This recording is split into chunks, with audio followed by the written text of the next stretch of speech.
Hi there, my name is Phil Gusson. I'm a member of the Department of Political Science at College of the Canyons. And in the coming videos, I'm going to go ahead and explain each of the propositions on the ballot on November 8th, 2022.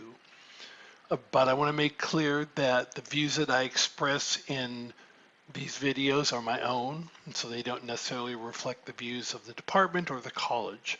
Any errors or omissions are my own responsibility. I want to begin by explaining what I use for my sources for my analysis of the propositions.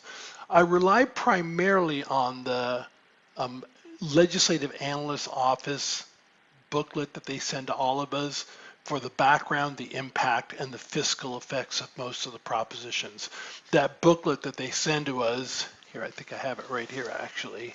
You probably all got this in the mail at some point. It's basically incomprehensible. As somebody with a PhD, I know I look at it and go and struggle to figure out what they're talking about. And the commercials on TV are less than accurate sometimes. And so I go through and look at their explanation of the background, their impact, their analysis of the fiscal effects. I believe them to be a very good nonpartisan analysis, and so that's why I rely on them. So if you're suspicious of their analysis, then you should be suspicious of my videos.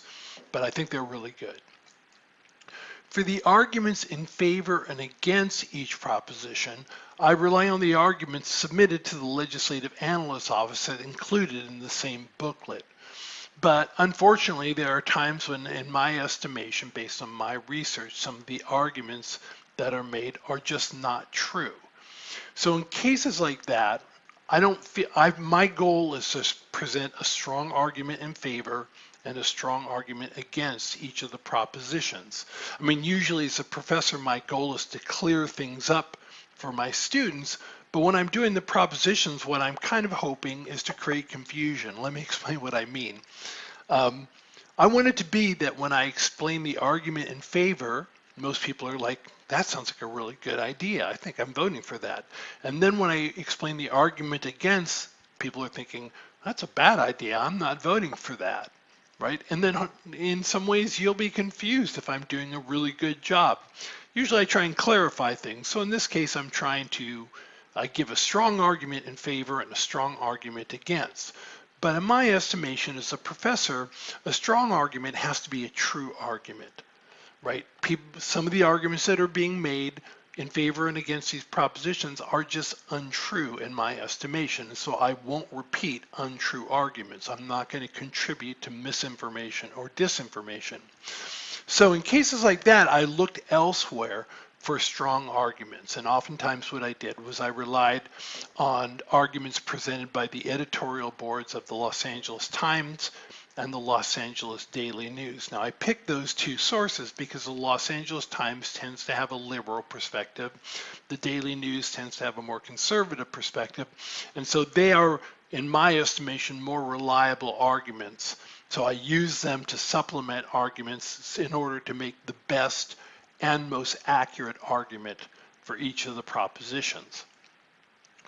I did exercise some judgment in deciding what to include and exclude from the analysis provided by the Legislative Office. As you've seen, if you've looked at those booklets, they're very comprehensive, but there's a lot of information that I don't think is really necessary for us to decide how we're going to vote.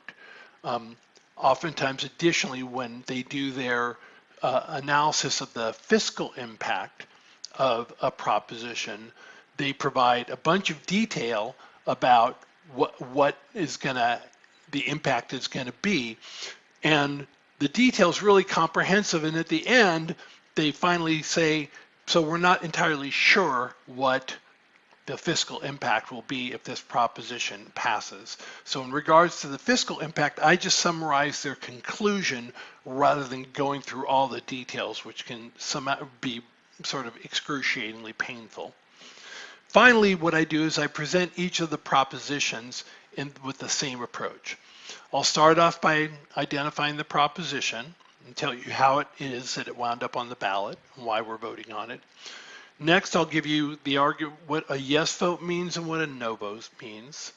Following that, I'll provide background when it's necessary, the analysis of what the proposition will do if it's adopted, the fiscal effects.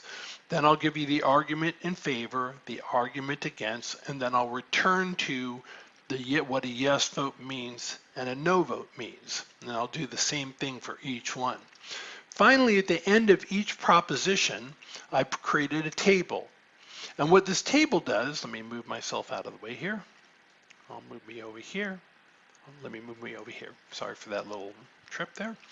What I did is I do this every time I do these explanation of propositions, is I give a summary of the positions of 6 different organizations.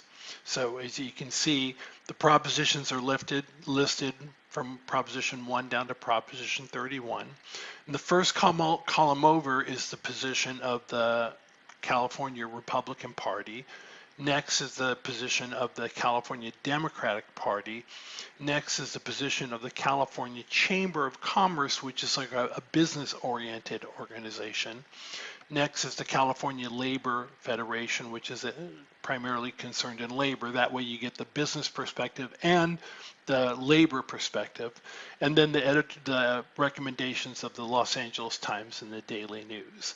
And sometimes people can use this as cues for like what they might think about the propositions. I don't think you should rely on any one source, and that's why I like to give multiple sources. So thank you for taking the time to watch these. I hope they're helpful. You can always comment on the YouTube channel. And I'm going to do something different this year than I've done in the past, is I'm going to do at the end, I'm going to give you Phil's recommendations. That will be a final video, but I endeavor to go ahead. I hope that when you see what I recommend, it won't be obvious by the way I do present the arguments in favor and against, okay? But if you don't want to hear my particular point of view, that's fine as well. So just watch my explanations. So thank you very much once again, and good luck on your journey trying to figure out how to vote.